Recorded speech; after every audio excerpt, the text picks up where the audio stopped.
কূটনীতি কী? আমরা সবাই বলে থাকি উনি একজন কূটনীতিক, কিন্তু আসলে সেই কূটনীতি কী এই জিনিসটা আমরা জানি না। কূটনীতি শব্দটি ইংরেজি প্রতিশব্দ ডিপ্লোমেসি। এই ইংরেজি যে ডিপ্লোমেসি শব্দটি এটিও আবার আসছেন গ্রিক শব্দ থেকে।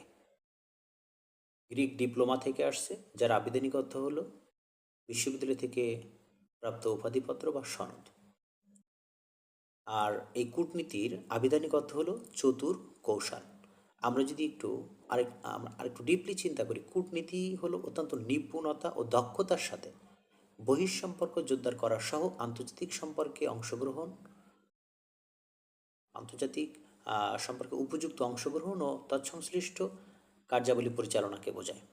রাষ্ট্রবিজ্ঞানে ডিপ্লোমেসি বলতে বুঝিয়েছেন বহির্বিশ্ব বিষয়ক সরকারি কার্যাদি। প্যাডেলফোর লিঙ্কন কূটনীতির সংজ্ঞা দিতে গিয়ে বলেছেন, কূটনীতি হলো প্রতিনিধিত্বের এমন এক প্রক্রিয়া যার মাধ্যমে রাষ্ট্রসমূহ পরস্পর একে অপরের সাথে শান্তি প্রতিষ্ঠার লক্ষ্যে কাজ করে। উড এবং সিরাজ বলেছেন, শান্তিপূর্ণভাবে আন্তর্জাতিক সমস্যা সমাধানের কৌশল হচ্ছে কূটনীতি। অক্সফোর্ড ডিকশনারি কূটনীতির সংজ্ঞা দিতে গিয়ে বলেছে, আলাপ আলোচনার মাধ্যমে আন্তর্জাতিক সম্পর্কে পরিচালনার ব্যবস্থা, অথবা অন্যভাবে বলা যায় যে পদ্ধতির মাধ্যমে আন্তর্জাতিক সম্পর্কে সামঞ্জস্য বিধান ও পরিচালনার ব্যবস্থা করা হয়, সেটা হচ্ছে কূটনীতি। কূটনীতির বেশ কিছু মাধ্যম আছে। এর একটা বিষয় হচ্ছে সম্পর্ক উন্নয়নের মাধ্যম, আছে বিরোধ নিরসনের মাধ্যম, আছে সংকট নিরসনের মাধ্যম, আছে শক্তি প্রদর্শনের মাধ্যম।